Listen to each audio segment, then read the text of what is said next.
Estar aqui com vocês, e hoje nós vamos estudar, são 6 ou 7 questões em que Allan Kardec perguntou diretamente ao Espírito da Verdade, fazendo uma menção ou fazendo uma comparação com algumas religiões, algumas filosofias, que existem no planeta, em que as pessoas ficam enclausuradas. Então existem algumas religiões no planeta, até religiões tibetanas, beneditinas, que as pessoas se isolam da sociedade, vão fazer o voto deles, que seja do que for, de pobreza, de castidade, e acabam se isolando da sociedade. Então Allan Kardec ficou muito curioso em relação a isso, e pergunta ao Espírito da Verdade: mas isso é importante para a evolução espiritual nossa? Se nós nos isolarmos da sociedade, se nós não estivermos perto do outro, se nós não tivermos os laços familiares, nós vamos evoluir mais rápido? Essa é a questão. Essa foi a grande pergunta que Kardec fez. Então vou ler a primeira para vocês entenderem a resposta desse Espírito, que é o Espírito da Verdade. Então Allan Kardec pergunta: a vida social está na natureza? Faz parte da natureza? E o Espírito responde: certamente. Deus fez o homem para viver em sociedade. Não lhe deu inutilmente a palavra e todas as outras faculdades necessárias à vida da relação. Então o Espírito responde: se o homem recebeu os 5 sentidos dele, é para ele se relacionar com o meio. E as outras questões em seguida, todas abordam esse tema. Allan Kardec é específico. Se você fizer um voto de mudez, não fala com ninguém, vai te ajudar na evolução? E o Espírito fala: não. Se você fizer um voto de enclausuramento, ficar escondido da sociedade, só se relacionando com poucas pessoas da sua própria religião, vai te ajudar na evolução? E o Espírito fala que não, que tudo isso é característica de egoísmo. Se nós agora acharmos que para nossa felicidade e para nossa evolução nós só vamos nos relacionar com pessoas do nosso nível social, racial ou religioso, como nós vamos ter a chance de compreender o diferente, aprender com o diferente, evoluir e ajudar os outros irmãos a evoluir? Então é sobre isso que a gente vai discutir um pouquinho hoje. Nós temos 50 minutos? Então temos 45 minutos para tentar fazer uma abordagem e compreender por que é tão importante essa relação entre os outros. Nós vamos começar fazendo uma análise muito fácil, matemática, em cima do que é a nossa vida no planeta, Então o planeta hoje, nosso planeta Terra, que é a nossa escola, tem 7 bilhões de espíritos encarnados. A população do planeta Terra é de 7 bilhões de espíritos. Alcançamos isso agora, século 21, final de 2011, o último censo que foi feito. E no planeta, isso nós já sabemos através da doutrina espírita, são 25, mais ou menos 25 bilhões de espíritos para evoluir. Por que eu digo mais ou menos? Porque de vez em quando a gente recebe ajuda e espíritos de planetas mais evoluídos, assim como os exilados de Capela, vieram ajudar a nossa evolução. Também espíritos daqui, espíritos que já encarnaram dentre nós, alguns espíritos do Egito, espíritos que acompanharam Jesus, até espírito que nós conhecemos aqui na doutrina espírita, como Bezerra de Menezes, já foi convidado a encarnar.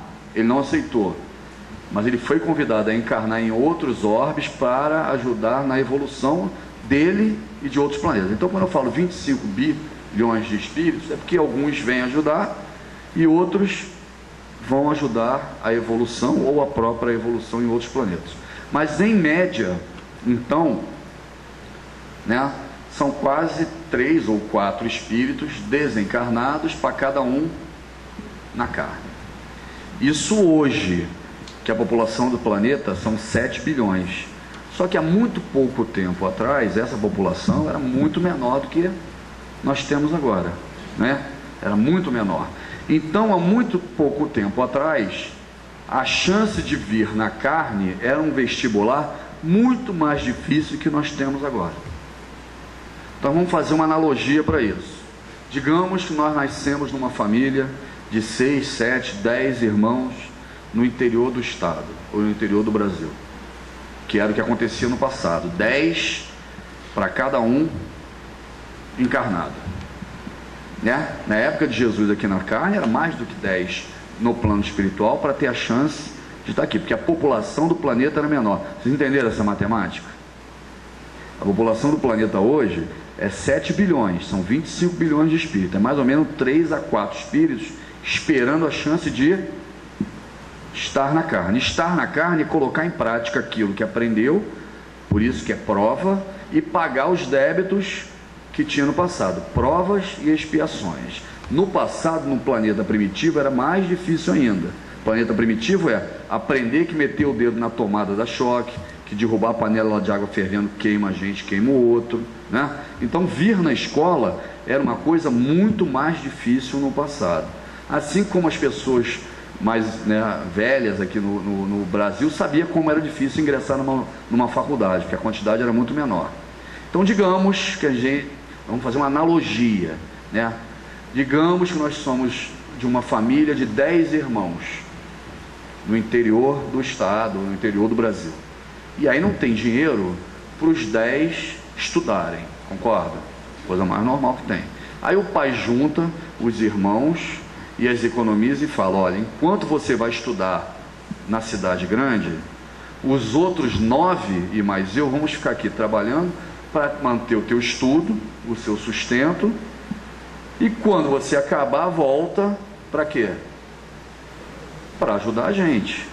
Faz agronomia, faz economia, faz contabilidade, faz administração, faz medicina, seja lá o que for, nós precisamos, no seu retorno, que você nos ajude, que nós estamos trabalhando para que você tenha condição de estudar. Concordam? Isso é uma coisa normal, não é? Alguém já viveu isso? Ou já viu isso em filme, em novela? Era o que acontecia aqui no passado. Então muitos espíritos estavam do outro lado e diziam: vai você, encarna, aprende, evolui, porque quando eu for, você vai me ajudar. E aí esse garoto volta formado para a família dele, quando chega lá e fala assim: pô, mas aqui só tem Chico Bento, eu sou doutor, e agora eu tenho que aturar vocês que não sabem nem falar direito, não sabem sentar na mesa, não sabem pegar num talher, não entende nada. Aí arruma uma namorada bonita, né, rica, e vai embora. Não é assim? Não é assim que acontece? É assim que o plano espiritual vê a gente, quando a gente, depois de um determinado nível de evolução, fala: não, eu não aguento essa sociedade, eu não aguento a falta de educação, eu não aguento os ignorantes, vou ficar aqui no meu convento, aqui no meu recluso, porque eu sou muito mais evoluído e mais preparado do que eles. Entenderam? Aí o que o Espírito está falando? Nada disso, meu amigo. Agora que você encarnou um monte de vezes, quando a oportunidade era pequena, aprendeu, está esquecendo dos irmãos que agora estão entre nós para evoluir? Qual a vantagem então da gente estar suportando vocês esse tempo todo? Que a quantidade de espíritos era muito grande para a quantidade de corpos para encarnar, não é?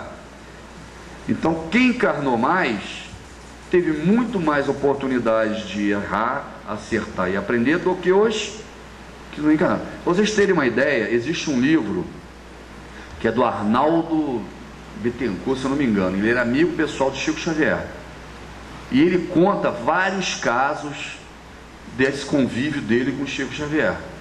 E na vida inteira de Chico Xavier, de 92 anos, muitas vezes ele recebeu psicografias, psicofonias, e outros amigos também, Meimei. Esse Arnaldo acho que foi esposo da Meimei, se eu não me engano. Arnaldo Costa. Vocês já leram esse livro? E nesse livro tem uma coisa muito curiosa, porque ele diz o seguinte: Chico relata, né, o plano espiritual relata uma encarnação do Chico no Egito como filha de um faraó. Depois daquilo, foram 25 encarnações do Chico durante aquele período até estar entre nós aqui no Brasil. Só na Europa, da Idade Média até aqui, foram as 15 encarnações seguidas. Tanto que uma delas rendeu um livro, né, que é Ecos de Bartolomeu, não sei se vocês conhecem esse livro, que ele relata a história de uma família que viveu durante o período lá da matança de São Bartolomeu, e ele era uma menina, né, ele era um menino que participou também do evento, ele não matou ninguém, etc., mas estava presente e conhecia aqueles espíritos, e aí ele mostra essa família perdendo várias pessoas da família, né, com acidentes, com problemas, isso mesmo, aqui no Rio de Janeiro. Então, só para vocês terem uma ideia, o Chico encarna, depois dessa encarnação no Egito, mais 25 vezes. Então ele foi um espírito de muita luz, de muita evolução, agora que a gente conhece esse.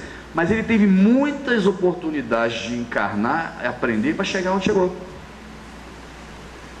Naquele livro de Emmanuel, que conta a história de Emmanuel, não sei se vocês já leram também, 2000 anos e toda a saga, quantas vezes Emmanuel encarna também para chegar no nível que ele teve como Manuel de Nóbrega aqui no Brasil, né? Ele desencarna como Públio Lentulus, aí encarna como escravo, aí depois, quantas encarnações ele teve?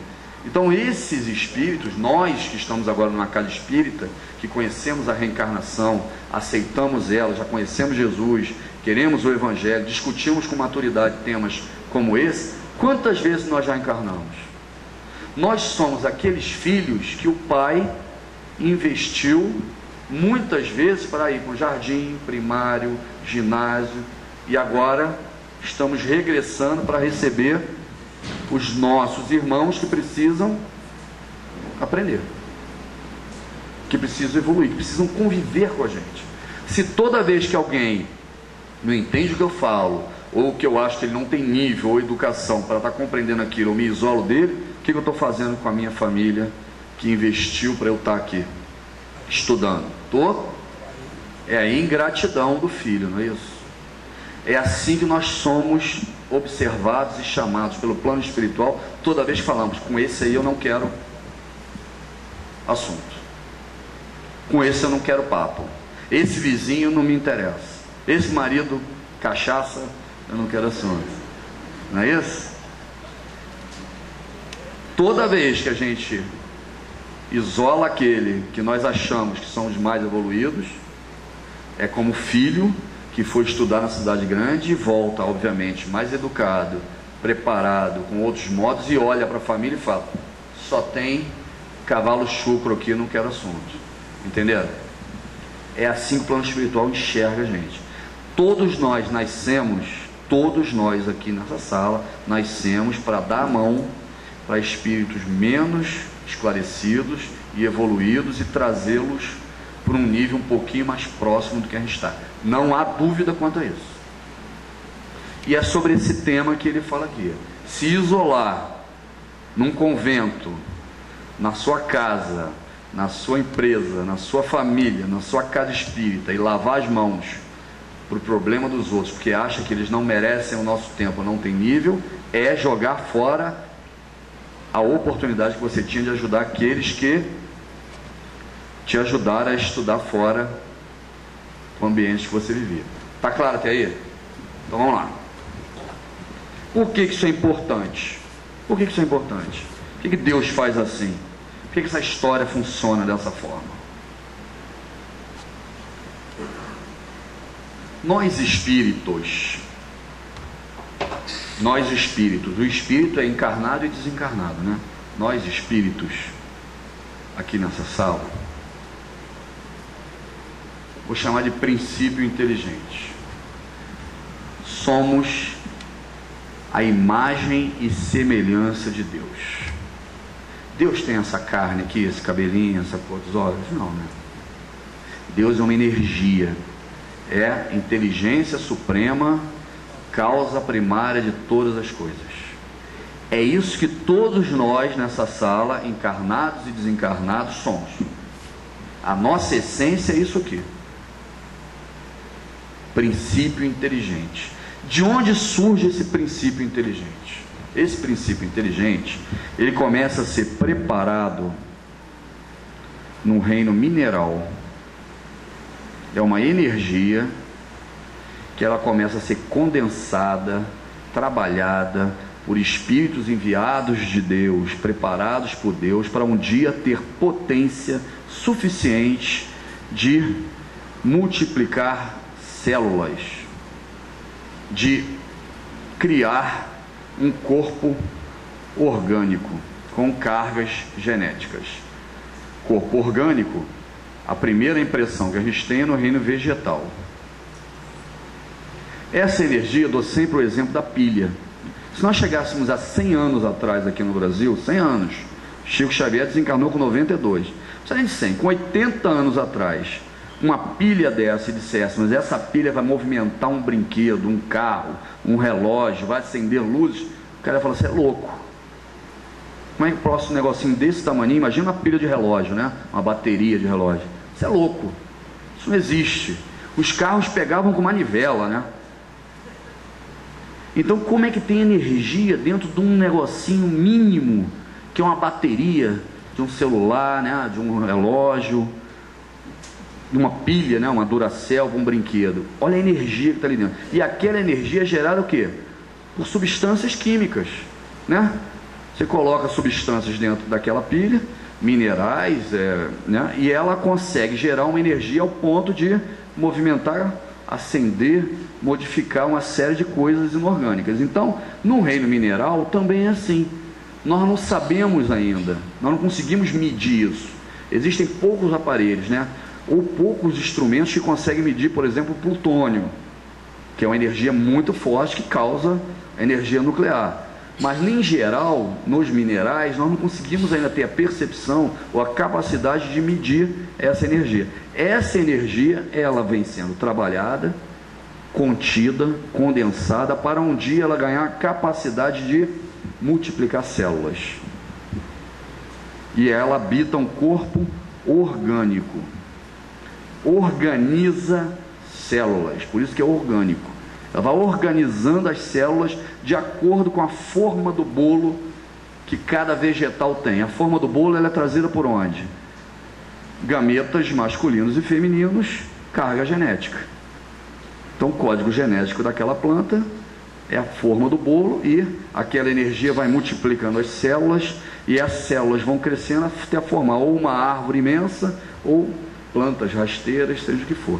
Animais orgânicos. Tudo bem? Isso o Espiritismo fala o tempo todo, desde o Livro dos Espíritos. Mas a gente tem que entender o grande detalhe disso aqui. Qual é a grande diferença de capacidade, de inteligência dessa energia que está no reino mineral e vai organizar células? A grande diferença de inteligência dessa energia, não é espírito ainda, é uma energia, é a capacidade dela de interagir com o meio que ela vive. A pedra, o mineral, ele interage pouco ou quase nada com o meio, vocês concordam?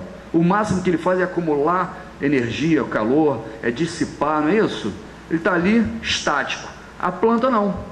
A planta não tem que buscar água no solo, não tem que buscar sais minerais, não tem que receber a luz solar para fazer a fotossíntese, né? Ela não capta o gás carbônico e não libera o oxigênio. Ela não atrai insetos para polarizar outras e dar perpetuar a espécie. A planta não tem uma interação com o meio muito maior do que tem o mineral. Vocês têm certeza absoluta disso? Esse é o grande segredo dessa energia. Quando ela consegue interagir com o meio de tal capacidade ao ponto dela até atrair insetos e devorar um inseto, não tem plantas carnívoras, não são diferentes das outras, ela atrai inseto e ó, essa energia ganha capacidade orgânica de animar um corpo. O que é animar? Quando a pessoa está animada, ela não está dançando o tempo todo? São os animais, por isso que é esse nome. Então, animar um corpo. Ganhou capacidade orgânica para o reino animal. Qual é a grande diferença do animal para o vegetal? De inteligência, que a gente acabou de falar aqui agora. A interação dele com o meio. Então Deus está preparando a gente desde milhões de anos atrás, só para quê? Interagir com o meio. O animal não vai caçar, não vai pescar, né? Não vai acasalar para reproduzir, não atrai a fêmea, não briga com o outro, não defende o território. A interação do animal com o meio é muito, muito, muito maior do que o vegetal. E aí essa energia começa a ganhar inteligência orgânica só para uma coisa: interagir com o meio. Sabe qual é a diferença orgânica do ser humano, a principal diferença para os animais? Orgânica, não estou falando do espírito não. A pluralidade, a quantidade de tecidos que nós temos versus os animais. Então nós temos órgãos específicos para cada uma das coisas. A diferença celular do homem é tão maior que a do macaco, que dá essa coordenação motora, a dicção, a audição, o conjunto da obra, porque as células são muito diferentes dos nossos órgãos, de um órgão para o outro. Então os nossos aparelhos é como se fosse um carro cheio de opcionais. O nosso corpo é o carro com o maior número de opcionais que tem na natureza. Você pode até ter um animal que enxerga melhor, mas só direção hidráulica não adianta. O nosso tem computador de bordo, entendeu? Então o nosso aparelho, ele é muito melhor do que qualquer outro aparelho animal da natureza. Tudo para quê? Para interagir com o meio. Esse espírito que está aqui, ele não precisa dos órgãos que nós temos para interagir com o meio. No plano espiritual, se o espírito é chamado, ele não precisa virar para ver. Por que eu tenho que virar a cabeça para ver quem está me chamando atrás? Porque meu aparelho visual só consegue no ângulo de visão que eu tenho aqui. A única forma do meu espírito interagir com o meio visual é com o meu aparelho. Se cortarem os meus olhos, eu não enxergo. O espírito não precisa disso. Então os nossos contatos com o meio, é isso que ele cita aqui, dos 5 sentidos, dependem do aparelho, né? Audição, olfato, não é isso? Vocal, tato. Os 5 sentidos, que é a forma que o espírito tem de interagir com o outro, com o meio, dependem dos aparelhos orgânicos, que são as ferramentas para esse contato. Se eu tenho um problema auditivo, eu perco capacidade, tem que botar um aparelhinho, não é isso? O espírito não tem isso. No plano espiritual, toda essa capacidade de interação com o meio, ele é mental. É essa a interação. O que acontece numa mesa mediúnica, mesa de desobsessão? Alguém aqui já participou de mesa mediúnica? Obviamente. O espírito, quando desencarna e não tem ainda a maturidade ou essa compreensão que nós temos aqui, ele acha intuitivamente que ele não consegue falar, ouvir, enxergar. Ele fica num desequilíbrio muito grande. Por quê? Porque ele perdeu de uma hora para outra os aparelhos que davam a condição dele interagir com o meio. Quando ele vem na mesa mediúnica, isso no socorro, ele usa o aparelho do médium. Então, temporariamente, ele está se vinculando ao médium. Ele não incorpora, hein? Ele não entra. Já tem um espírito aqui nesse corpo. O outro não entra aqui para dividir, não. Ele se vincula ao médium e usa o aparelho mediúnico, que a gente chama, que são os órgãos biológicos, para falar com o doutrinador, para escutar o que está acontecendo com ele, para acalmar organicamente e ter o socorro espiritual. Isso na mesa mediúnica. Na mesa de obsessão é outra conversa. O cara vem para brigar, para se vingar, é outra história. Mas na mesa mediúnica, a maioria dos espíritos vem na busca do apoio biológico. Ele perde temporariamente aquele corpo biológico e ele não consegue se equilibrar. Então ele vem na mesa mediúnica para começar a ter a primeira impressão do que realmente está acontecendo e ter esse socorro. Esse espírito que está aqui, que somos nós, ele precisa evoluir moralmente e intelectualmente.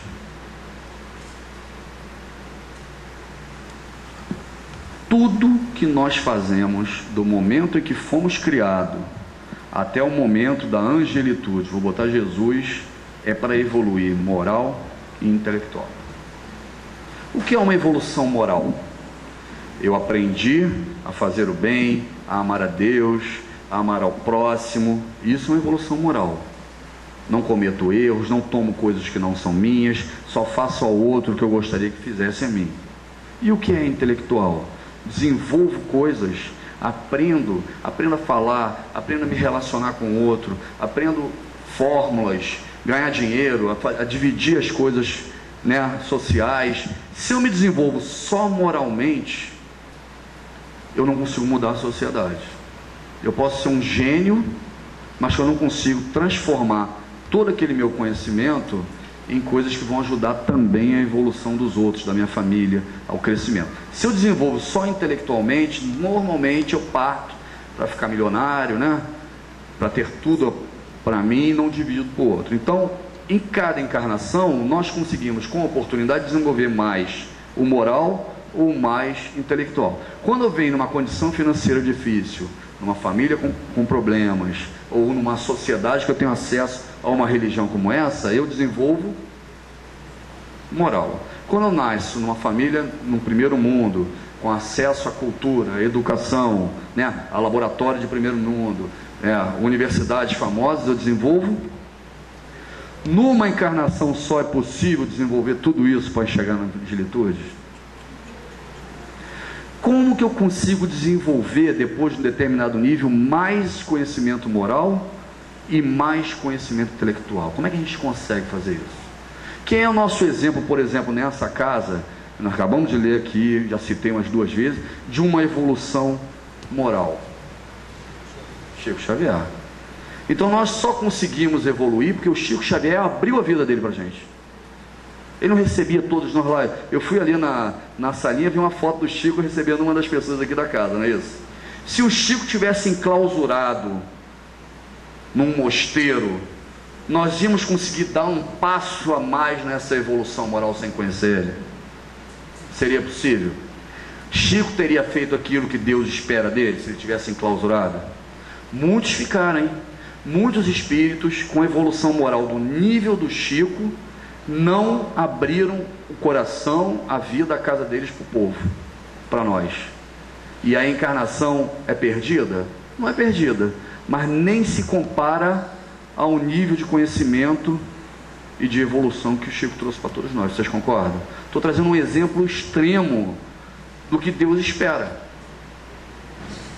Então, se Chico tivesse se fechado, que ele acha que todos nós somos ignorantes, não fazemos a caridade, somos pessoas mais, ele não abrisse a casa dele, ficasse só na mesa mediúnica, mesa de desobsessão e escrevendo os livros, sem o contato, nós teríamos conhecido uma pessoa com uma elevação moral tão mais alta do que a nossa, que nós tentamos buscar? É assim que funciona o mundo. Vocês concordam que existem outros espíritos com uma evolução intelectual, um conhecimento muito maior do que o Chico tinha? É óbvio que tem. E dão aulas sobre outras coisas. Adianta esses gênios ficarem trancados também nos laboratórios ou dentro de casa? Se eles tiveram a oportunidade de encarnar e estudar na Grécia, em Roma, em Alexandria, mais vezes do que nós, o que nós esperamos deles agora? Ou o que o mundo espera deles agora? Que eles dividam também esse conhecimento com todos nós. Entenderam? Bill Gates começa a pensar nisso agora. Vocês sabem quem é o Bill Gates, né? O dono da Microsoft, né? Fundador da Microsoft. Agora ele trabalha, depois de bilionário, trabalha muito em obras de divulgação, de software um pouco mais livre, para tentar permear todo um conhecimento que ele tem. É isso que está sendo dito nessa lei da sociedade. Porque cada um de nós recebe na nossa vida pessoas com muito mais conhecimento, mas também milhões de pessoas com muito menos conhecimento do que nós temos. E nós precisamos estar perto das que têm mais conhecimento para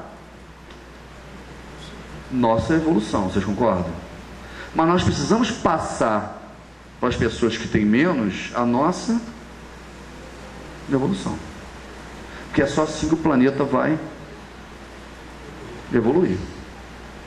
E é sobre isso, existem dois tipos de inteligência, mesmo dentro desses patamares. Uma é a inteligência orgânica. Cada vez que a gente encarna, nós deixamos células que estão machucadas, defeituosas no nosso perispírito, nesse corpo, e ganhamos capacidade de evolução, mesmo que não fizéssemos nada. Só que o que vale realmente é o quanto nós estamos conseguindo desenvolver de conhecimento moral e intelectual para ajudar a evolução do planeta. Jesus, uma vez, estava sentado sobre esse assunto, só que na época a conversa era bem mais branda, né? Jesus não conseguia se aprofundar nesse nível de perispírito, ele sabia de tudo isso, mas não dava. Então ele estava sentado e ainda se estava discutindo a justiça de Deus, o quanto Deus era bom, o quanto esse pai era bom. E aí chegaram para Jesus e disseram o seguinte, um romano, né, junto com os fariseus, para testar ele: pois esse Deus que você fala, esse pai que você diz que é tão bom, que é pai de todos nós, não me parece tão justo assim. Aí por quê? Por quê? Por exemplo, eu sou romano, né? Tenho dinheiro, tenho poder, tenho um corpo perfeito. O outro é fariseu, é saduceu. Agora olha aquele ali, manco. O outro, lepra. O outro, escravo. Pô, todos nós somos filhos do mesmo Deus, desse mesmo Pai. E eu tenho tudo de bom. E ele vive fugindo por causa da lepra, das dores. Que justiça é essa? Por que um é rico e o outro é pobre? Por que um é escravo e o outro é senhor? Por que um tem dinheiro, né? Por que um tem saúde e o outro não tem? Se o pai é justo e é bom com todos os outros. Aí Jesus fez o seguinte: vou propor para vocês uma parábola. Ele sempre fazia isso. Um homem tinha uma fazenda grande, e esse homem ele era muito duro nas cobranças dele. Por quê? Porque ele dependia do trabalho de todos naquela fazenda para que todos comessem, dormissem e vivessem confortável na fazenda. Então ele cobrava muito. Ele colhia até onde ele não plantou.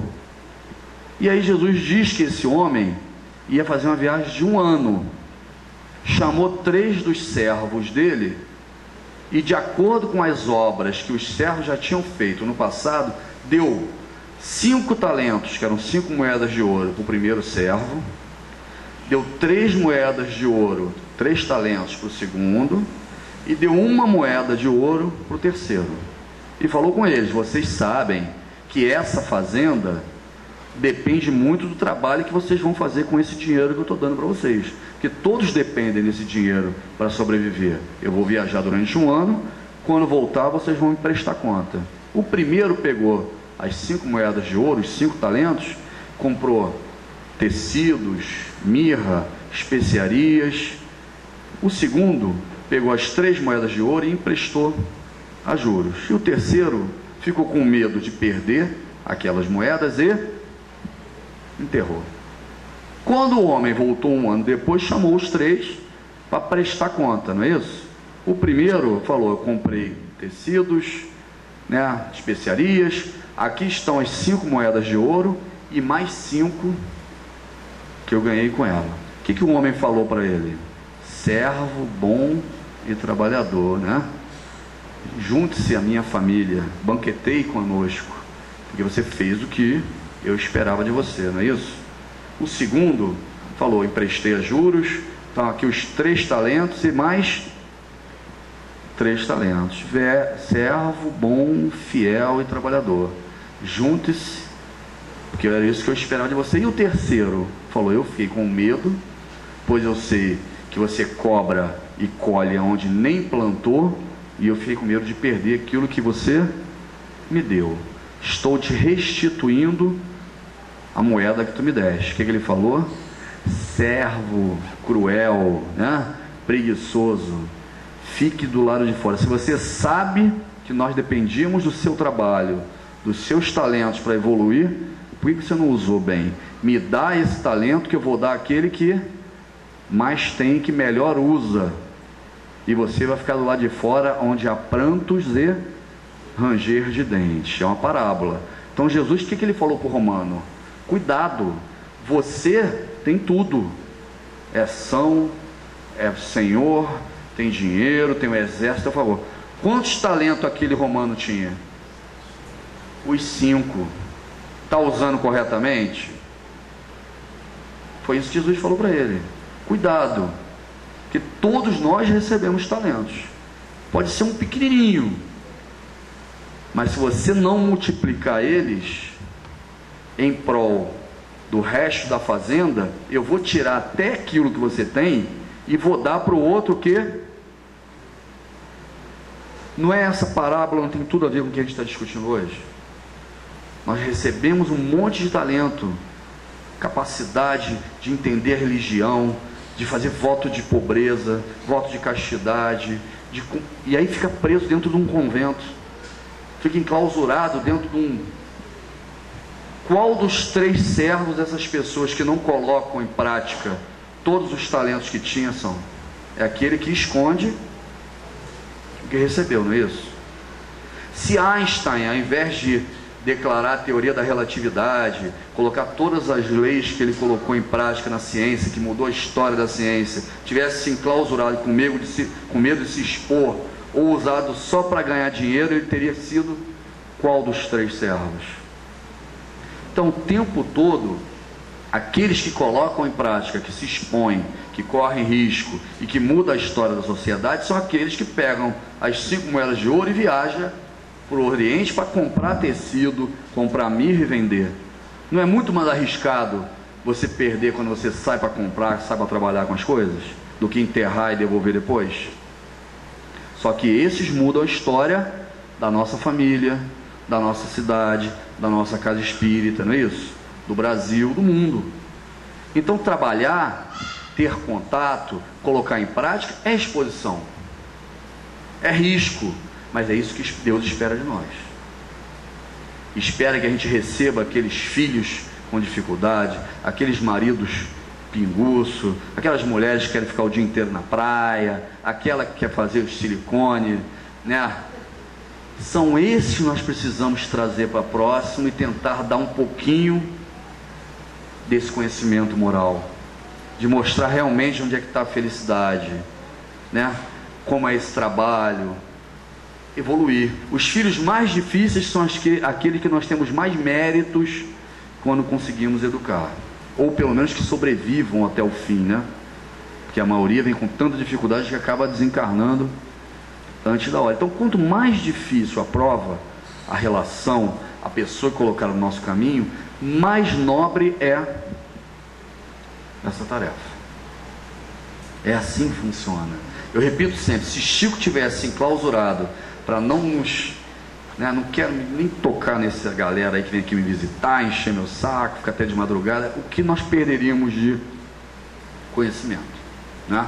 Agora vamos acabar que a gente tem 10 minutos. Tudo bem até agora? Então, ficar preso em casa, evitar o vizinho chato, expulsar o filho de casa, aquela, né, aquele familiar mais difícil é justamente o que você precisa trabalhar agora. Porque o que eu mais conheço de espírita é que vem na casa espírita, faz evangelização para criança, recebe os irmãos de rua, visita as casas para doação, mas não aguenta a família. Não gosta nem de ouvir falar. Toca o telefone da Tocubina. Não é assim? Que os espíritas, eles são ótimos para tratar do desconhecido. Cara, mas a gente ama o desconhecido. Não vai levar para casa? Não tem que atender depois? Aí, ó, beleza. Aí fala assim, vamos fazer visitação aos irmãos de rua para entregar sopa. Tem fila de 500, né? Agora vamos atender a velhinha que está ligando, a mãe que não vê há muito tempo, aquele... Ah, esse aí, meu amigo, tô fora. Então, cara, Jesus já sabia disso tudo. Sabia que nós íamos ter todas essas dificuldades, não é isso? Que o tempo todo a gente ia estar tentado a fugir das pessoas chatas. As músicas, as piadas, as histórias, seja de quem for, é sempre fugir do chato, né? Daquele que incomoda. Então ele já sabia disso. E ele diz o seguinte, olha, queridos irmãos, só existe uma forma de alcançar a felicidade, evoluir moral e intelectualmente. E para alcançar essa forma, eu vou dar 2 mandamentos para vocês. O resto pode esquecer tudo. Amar ao próximo como a ti mesmo. E a Deus sobre todas as coisas. Só isso. Isso resolve tudo. Quem é o próximo? Quem já foi no médico muito cheio, no hospital público, e a secretária fala o quê? É o próximo. É verdade. É o próximo que pintar, meu amigo. Esse é o próximo. Apareceu na tua vida, é o próximo.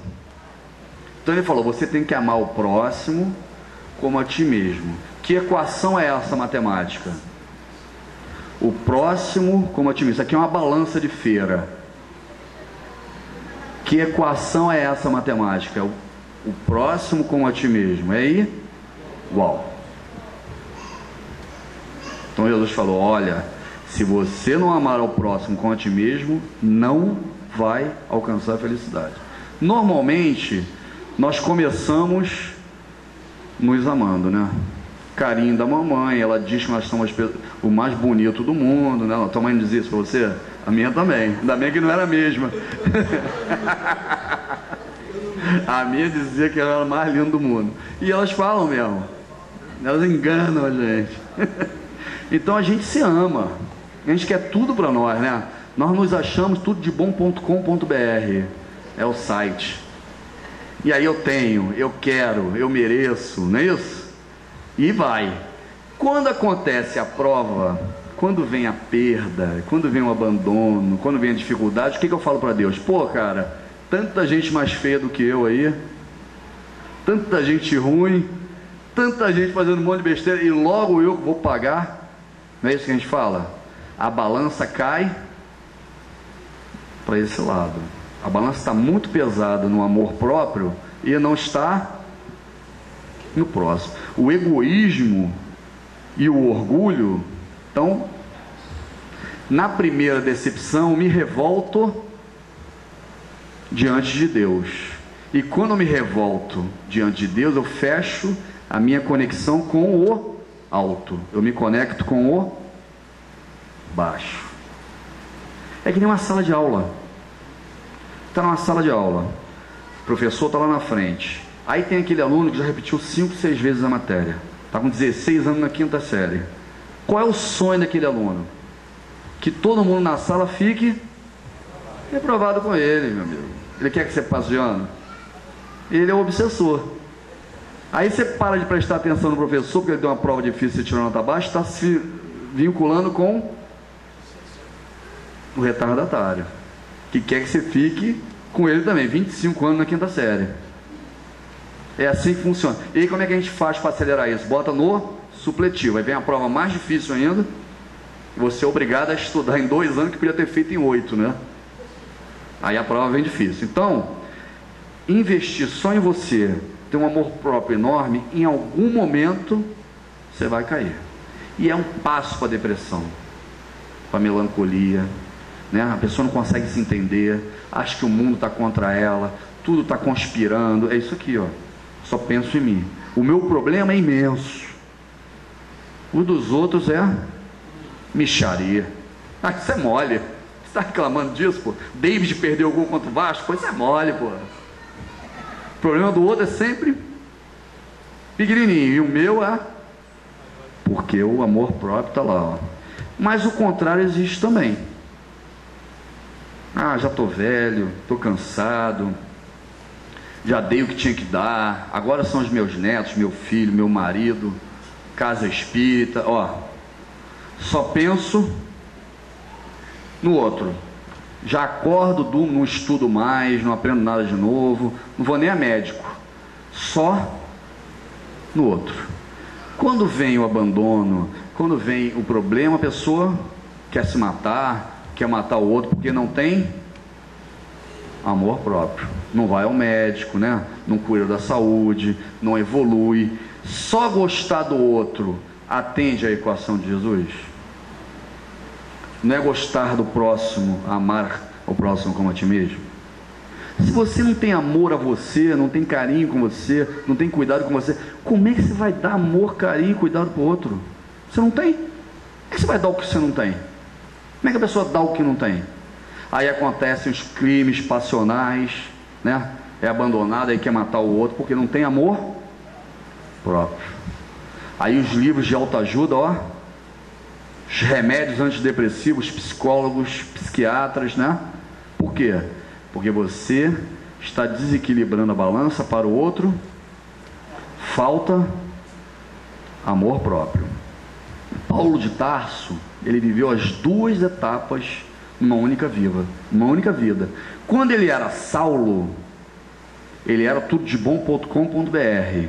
Então ele tinha tudo aqui, ó. Era o mais bonito, o mais inteligente, a ponto de comandar os romanos para perseguir os cristãos, não era isso? Quando aparece Jesus na estrada de Damasco, ele fica cego, fica louco, né? Que erro que eu cometi. Aí ele esvazia essa balança e fala: eu não vivo mais, agora Cristo que vive em mim. Aí ele é apedrejado, é preso, não é? Deu um trabalho danado para o plano espiritual. Por quê? Porque não adiantava só ele amar o próximo. E aí o que ele fala no Evangelho segundo o Espiritismo? De que adianta eu falar a língua dos anjos, dos homens, né? Ter todo o conhecimento do planeta, sem a caridade eu nada sou. Que adianta dar o meu corpo para ser queimado, apedrejado, dilapidado? Que adianta doar tudo que eu tenho para o outro, sem a caridade? Então ter só um lado ou outro não adianta. E aí o que Jesus deu como base? Eu tenho alguma coisa, eu tenho amor próprio, eu tenho um mínimo de saúde, de dinheiro, eu tenho alguma coisa, e eu vou e dou. O pouco que eu tenho eu divido com a casa espírita, com a minha família, com a sociedade. Acabou o que eu tinha, a casa aumentou, tem que pagar a última prestação do terreno, as pessoas precisam mais, aconteceu mais uma tragédia, os filhos nascem, os netos nascem, a sociedade cresce, eu tenho que voltar. E aí eu destranco a faculdade, aprendo uma receita nova, volto a trabalhar, não preciso de livro de autoajuda, não preciso de remédio antidepressivo, eu tenho que investir em mim, porque eu tenho que doar mais, e dou. Isso é o amor em movimento. Isso chama-se a caridade.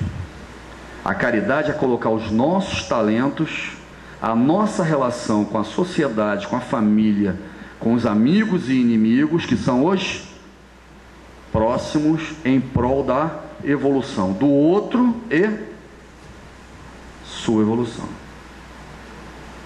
Era isso. Obrigado, boa noite a todos.